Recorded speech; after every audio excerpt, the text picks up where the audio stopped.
வணக்கம். தருமபுரியிலிருந்து என்னுடைய அபிமானி நல்ல கேள்வி ஒன்றை கேட்டிருக்கின்றார். குருவே, அகங்காரம் என்றால் என்ன? அகங்காரத்தை ஒடுக்குவது எப்படி? அற்புதமான கேள்வி. அகங்காரம் இல்லை என்றால் ஆத்மா வெளியே போயிடும். ஒவ்வொரு மனிதனுக்கும் அகங்காரம் தேவை. ஆனால் அகங்காரம் மிதமாக இருக்க வேண்டும். அகங்காரமே இல்லை அப்படின்னு சொன்னீங்கன்னா, இந்த இந்த தண்ணியில எண்ணெயை போட்டீங்கன்னா எப்படி ஒட்டி ஒட்டாம தண்ணி மேல இந்த எண்ணெய் எப்படி தேங்குது, அந்த மாதிரி ஆத்மா உடலுக்குள்ள இருந்தாலும் எந்த விதமான பிணைப்பு இல்லாமல் தன்னிச்சையாக தான் இயங்கிக் கொண்டிருக்கும். உடலோடு எந்த விதமான உணர்வுபூர்வமான கனெக்ஷன் இருக்காது ஆத்மாவுக்கு. அந்த மாதிரி நிலை வந்தாதான் ஆத்மாவை உடல்ல இருந்து பிரிச்சு பகவானோட கொண்டு போய் சேர்க்க முடியும். அதுதான் சமாதி நிலையில் நடக்கக்கூடிய ஒரு சம்பவம். அகங்காரம் இல்லை என்றால் வேலை நடக்காது. அகங்காரம் தான் ஆசை. பேராசை இருந்தால் பெருநஷ்டம்னு சொல்லியிருக்காங்க. ஆசை மனிதனுக்கு தேவை. ஆன்மீகத்துல கூட நான் கடவுளோட இணையணும், கடவுள் பக்கத்துல போகணும், கடவுள் எனக்கு வேணும், நான் கடவுளாகணும் நினைக்கிறது ஆசைதான். ஆனா ஆசையினால யாருக்குமே தொந்தரவு வரக்கூடாது.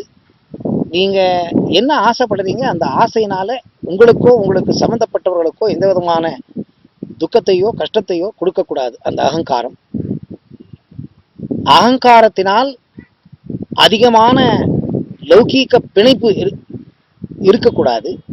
அகங்காரம் தேவை, ஆனால் லௌகீக பிணைப்பு அதிகமாக வைத்துக் கொள்ளக்கூடாது.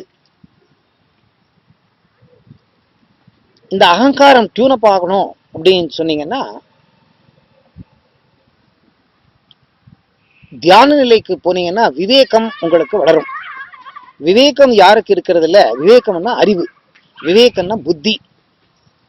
நீங்க வேணா பாருங்க, ஒவ்வொரு வேலை நீங்க செய்ய போறோம். நான் நிறைய வீடியோல சொல்லியிருக்கேன். ஒரு மனிதனுக்கு 4 மனது இருக்கு. வலது பக்க மூலையில 2 மனது. ஒண்ணு மனது பின்பக்கத்துல இருக்கிறது அகங்காரம். வலது பக்க மூலையில முன்பக்கத்துல புத்தி இருக்கு, பின்பக்கத்துல சித்தா இருக்கு. 4 மனம் இருக்கு. 2 மூளை 4 மனம் இருக்கு. இது எப்பவுமே சிங்க்ரனைஸ் ஆகாது. நம்மை ஆண்டு கொண்டிருப்பது சித்தா. இந்த சித்தா தான் பூர்வ ஜென்ம பாப கர்மங்கள் புண்ணிய கர்மங்களின் பதிவேடுகள்.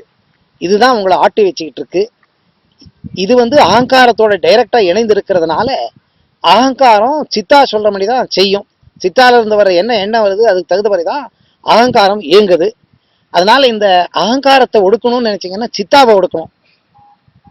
உடம்புல ஏதோ வியாதி வந்திருக்குங்கிறதுக்காக நீங்க எதையுமே அனலைஸ் பண்ணாம காய்ச்சல் வந்திருக்குன்னு காய்ச்சல் நிற்கிறதுக்கு பாராசிட்டமால் மருந்து சாப்பிட்டீங்கன்னா காய்ச்சல் நின்றுடும். ஆனா அந்த வியாதி மூலம் அது போகாது. அந்த மாதிரி நீங்க அகங்காரத்தை அடக்கணும்னு அடக்க போனீங்கன்னா ஏதோ ஒரு சில நிமிடங்கள், ஒரு சில மணி நேரங்கள் தான் உங்களால் அகங்காரத்தை அடக்க முடியும். ஆனா இந்த அகங்காரம் எங்க இருந்து வருது அப்படின்னு கேட்டீங்கன்னா சித்தா. சித்தாதான் அகங்காரத்தை ஊக்குவிக்கிறது. ஸோ நீங்க சித்தாவை பிடிச்சிட்டீங்கன்னா அகங்காரம் அடங்கிடும். சித்தாவை எப்படி பிடிக்கிறது? திரும்பி திரும்பி எப்படி போனாலும் சித்தா வேலை பண்ணாம இருக்கிற மாதிரி செய்யணும்னா நீங்க தியானம் செய்யணும். தியானம் செஞ்சீங்கன்னா எண்ண அலைகளே வராம செஞ்சிடும்.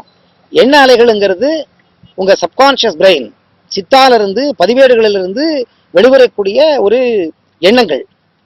அந்த எண்ணங்கள் நீங்க தியானம் பண்ணீங்கன்னா உங்களுக்கு தெரியாமையே ஒடுக்கப்படும், அடங்கி போயிடும். எப்ப இந்த சித்தா வேலை பண்ணாம ஆயிடுது, அகங்காரம் டெம்மி ஆயிடுது. சோ அகங்காரத்தை அடக்க வேண்டும் என்றால் விவேகம் தேவை. அந்த விவேகம் தான் புத்தி.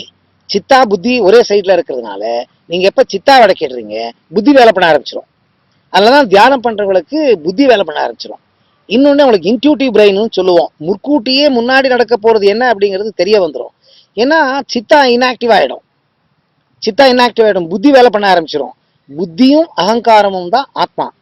ஆத்மாவனுடைய ஒரிஜினல் பிரதிபலிப்பு என்னன்னு கேட்டீங்கன்னா புத்தி மற்றும் அகங்காரம். எப்ப நீங்க சித்தா வேலை பண்ணாம பண்ணிடுறீங்க, அதுக்கு பக்கத்துல இருக்கிற புத்தி வேலை பண்ணும். அந்த புத்திங்கிறது தான் ஆத்மா.